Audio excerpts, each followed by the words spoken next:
കേരളത്തിൽ വർദ്ധിച്ചു വരുന്ന ലഹരി ഉപയോഗം, അതുപോലെ തന്നെ അക്രമം, ഇതെല്ലാം ആഭ്യന്തര വകുപ്പിന്റെ പരാജയമായിട്ടാണ് പ്രതിപക്ഷം. ആഭ്യന്തര വകുപ്പ് മുഖ്യമന്ത്രി ഒഴിയണം എന്ന് പ്രതിപക്ഷം. ഞങ്ങൾ അതൊന്നും പറഞ്ഞില്ലല്ലോ. ഇതിനെ ഞങ്ങളൊരു പൊളിറ്റിക്കലായിട്ടുള്ളൊരു ഇഷ്യൂ ആയിട്ടല്ല കൊണ്ടുവന്നിരിക്കുന്നത്. പക്ഷെ ഗവൺമെൻറ് ഫെയിൽ ചെയ്തു, പരാജയപ്പെട്ടു. അതാണ് ഞങ്ങൾ നിയമസഭയിൽ പറയുന്നത്. എൻഫോഴ്സ്മെൻറ്റ് പരാജയപ്പെട്ടു എന്ന് പറയുന്നത് എൻഫോഴ്സ്മെൻറ്റ് ആരാണ്? ഇത് നടപ്പാക്കണ്ടേ? ഇത് കുറ്റവാളികൾ ശിക്ഷിക്കപ്പെടണ്ടേ? കേരളത്തിലേക്ക് ഇങ്ങനെ ഡംപ് ചെയ്യാണ് ഈ മെറ്റീരിയൽ. കിലോ കണക്കിന് സാധനം വരുവാണ്. അവ സർക്കാരിന് ഒരു 25 പേരെ പിടിച്ചാൽ, 25 പേരെ സംസ്ഥാനത്തിൻ്റെ വിവിധ ഭാഗത്തു നിന്ന് പിടിച്ചു കഴിഞ്ഞാൽ എവിടെ നിന്നാണ് ഇത് വരുന്നത് എന്ന് തിരിച്ചറിയാൻ വേണ്ടിയിട്ടുള്ള ഒരു സംവിധാനം ഉണ്ടാക്കാൻ പറ്റില്ല. പിന്നെ എന്ത് പോലീസാണ്, പിന്നെ എന്ത് എക്സൈസാണ്? ഒരാളെ പിടിച്ചാൽ അയാൾക്ക് ഇത് എവിടെ നിന്ന് കിട്ടി, ഇത് എവിടെ നിന്നാണ് ഇതിൻ്റെ തുടക്കം കുറിച്ചത് എന്നറിയാൻ വേണ്ടിയിട്ടുള്ള ഒരു സംവിധാനവും ഇല്ല എന്നാണോ? അതിൻ്റെ അർത്ഥം ഗവൺമെൻറ് പരാജയപ്പെട്ടു എന്നാണ്, ദയനീയമായി പരാജയപ്പെട്ടു എന്നാണ് അതിൻ്റെ അർത്ഥം. ഒരു സംശയം വേണ്ട. അല്ല, അത് പോകുന്നില്ലല്ലോ. ഞങ്ങൾ തന്നെ പല പ്രാവശ്യം, അതായത് ഞാൻ പറഞ്ഞില്ല, ഇതിനകത്ത് ഒരു രാഷ്ട്രീയ രക്ഷാകർതൃത്വമുണ്ട്. നിങ്ങൾ ആലപ്പുഴ, കൊല്ലം ജില്ലകളിലേക്ക് ഒന്ന് അന്വേഷിച്ച് നോക്കിയേ.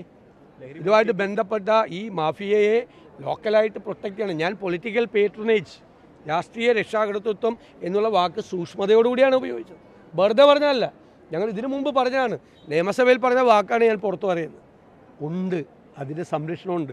അതാണ് അപകടത്തിലേക്ക് എത്തിക്കുന്നത്. പക്ഷേ ഇന്നലെ കഴിഞ്ഞ ദിവസം UDF യോഗത്തിന് ശേഷം UDF കൺവീനർ പറഞ്ഞത് കേരളത്തിലെ ക്യാമ്പസുകളിലും പൊതുസമൂഹത്തിലും DYFIയും SFIയുമാണ് ഇതിൻ്റെ എല്ലാം നേതൃത്വം നൽകുന്നതെന്ന് പറഞ്ഞിരുന്നത് അദ്ദേഹം. പക്ഷേ ഇന്നലെ SFI നേതൃത്വം പറഞ്ഞത് വലിയ പ്രചരണം നടത്തുന്നത് ഈ DYFIയും അതുപോലെ SFIയും മാത്രമാണ്. കോൺഗ്രസ് ബോധപൂർവ്വം ഇതിൽ SFIയെ വലിച്ചിഴയ്ക്കുന്നുവെന്നാണ് അവർ പറയുന്നത്. എത്ര കേസുകളിൽ SFI ഇൻവോൾവാണ്? സിദ്ധാർത്ഥൻ്റെ കേസ്, മെഡിക്കൽ കോളേജിലെ കേസ്, യൂണിവേഴ്സിറ്റിയിലെ കേസ്, ഞാൻ 1 ഡസൻ കേസ് എടുത്തുതരാം. 1 ഡസൻ കേസുകളെ എടുത്തുതരാം. ആലപ്പുഴ ജില്ലയിലെ വിവിധ സംഭവങ്ങൾ 1 ഡസൻ കേസ് ഞാൻ എടുത്തുതരാം. ഇവർ ഇൻവോൾവ് ആയിട്ടുള്ള, പരസ്യമായിട്ടുള്ള, പുറത്തറിഞ്ഞിട്ടുള്ള കേസ്. പല കേസുകളിലും ഈ ഹോസ്റ്റൽ അതോറിറ്റീസും മറച്ചു വയ്ക്കുകയാണ്, കോളേജ് അതോറിറ്റീസും മറച്ചു വയ്ക്കുകയാണ്, രക്ഷകർത്താക്കളും മറച്ചു വയ്ക്കുക. കാരണം കുട്ടികളുടെ ഭാവി ഓർത്തും ഈ സ്ഥാപനങ്ങളുടെ റെപ്യൂട്ടേഷൻ ഓർത്തും മറച്ചു വയ്ക്കുകയാണ്. അതുകൊണ്ടാണ് പുറത്തു വരാത്തത്. വ്യാപകമായി നടക്കുകയാണ്. അവർക്ക് ഡോമിനൻസ് ഉള്ള ക്യാമ്പസുകളിൽ അവരിതിൻ്റെ ഏജൻറ്റുമാരായി മാറുന്നുണ്ട്. അത് പറയാതിരിക്കാൻ പറ്റില്ല, ഉണ്ട്. ഞങ്ങളുടെ വിലയിരുത്തലാണ്. ഞങ്ങളിത് പുറത്ത് അസംബ്ലിയിലും പറഞ്ഞിട്ടുണ്ട്, പുറത്തും പറഞ്ഞിട്ടുണ്ട്. അത് യാഥാർത്ഥ്യമാണ്.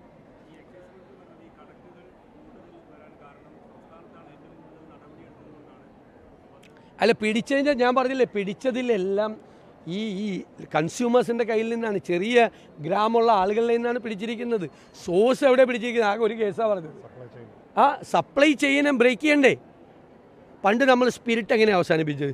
കേരളത്തിലേക്ക് വ്യാപകമായി സ്പിരിറ്റ് വന്നിരുന്നൊരു കാലത്ത്. ആ സ്പിരിറ്റ് എങ്ങനെയാണ് അവസാനിപ്പിച്ചത്? സ്പിരിറ്റ് കൊണ്ടുവരുന്ന ആളുകളെ, അവിടെ നിന്ന് കൊടുത്തുവിടുന്ന ആളുകളെ വരെ ആ ഒരു സപ്ലൈ ചെയിൻ ഉണ്ട്. നേരത്തെ പറഞ്ഞത്, അത് ഒറിജിനേറ്റ് ചെയ്യുന്ന സ്ഥലം വരെ ആളെ പിടിച്ച് അകത്തിട്ടപ്പോഴാണ് കേരളത്തിലേക്ക് പിന്നെ സ്പിരിറ്റ് സപ്ലൈ വേണ്ടാന്ന് തീരുമാനിച്ചത്. കേരളത്തിലേക്ക് ഡ്രഗ് സപ്ലൈ വേണ്ട എന്ന് ഇത് സപ്ലൈ ചെയ്യുന്ന ആളുകൾ തീരുമാനിക്കണമെങ്കിൽ അതിൽ കുറേ പേര് അകത്ത് പോകണം. അതിലാരകത്ത് പോയേക്കണേ? അല്ല, ഇപ്പം കഴിഞ്ഞ ദിവസം കേസ് വെറുതെ വിട്ടില്ലേ? ഞങ്ങൾ അസംബ്ലി ചോദിച്ചു, വെറുതെ വിട്ടില്ലേ? വിദേശികൾ ഉൾപ്പെടെയുള്ള കേസ്, എറണാകുളത്ത് നിന്ന് പരസ്യമായിട്ട് പിടിച്ച കേസ്. എന്താ കോടതി പറഞ്ഞത്? കൊക്കൈൻ കേസ് പ്രോപ്പറായിട്ടുള്ള പ്രോസിക്യൂഷൻ നടപടികൾ എടുത്തില്ല. ഈ പോലീസിൻ്റെ എക്സൈസിൻ്റെയും നടപടി എന്ന് പറയുന്നത് പിടിച്ചാൽ മാത്രം പോരാ, പിടിച്ച് പത്രത്തിൽ വാർത്ത കൊടുത്താൽ പോരാ. പിടിച്ച് പത്രത്തിൽ വാർത്ത കൊടുത്ത് അതിൻ്റെ എവിഡൻസ് കൊടുത്ത് സബ്സ്റ്റൻസ് ഹാജരാക്കി പ്രൂവ് ചെയ്ത് NDPS ആക്ട് അനുസരിച്ച് പ്രൂവ് ചെയ്ത് അവരെ ജയിലിലാക്കണ്ടേ? അല്ലെങ്കിൽ പിന്നെ അവർക്ക് വിട്ടുപോകാമെന്ന് കണ്ടു കഴിഞ്ഞാൽ ആർക്കാ പേടിയുണ്ടാവുന്നത്? ഇത് അപകടത്തിലാണ് കേരളം. അതായത് അവർക്ക് സംരക്ഷണം കൊടുക്കുന്നുണ്ട് ഈ മാഫിയയ്ക്ക് പല സ്ഥലത്തും. CPM ഉണ്ട്, ഗവൺമെൻറ് അല്ലാതെ ഇപ്പോൾ ഞങ്ങൾക്ക് കൊടുക്കാൻ പറ്റുമോ? ഞങ്ങൾക്ക് കൊടുക്കാൻ പറ്റില്ലല്ലോ. ഗവൺമെൻറ് സൈഡിലിരിക്കുന്ന റൂളിംഗ് പാർട്ടിയാണ് രാഷ്ട്രീയ രക്ഷാകർതൃത്വം കൊടുക്കുന്നത്.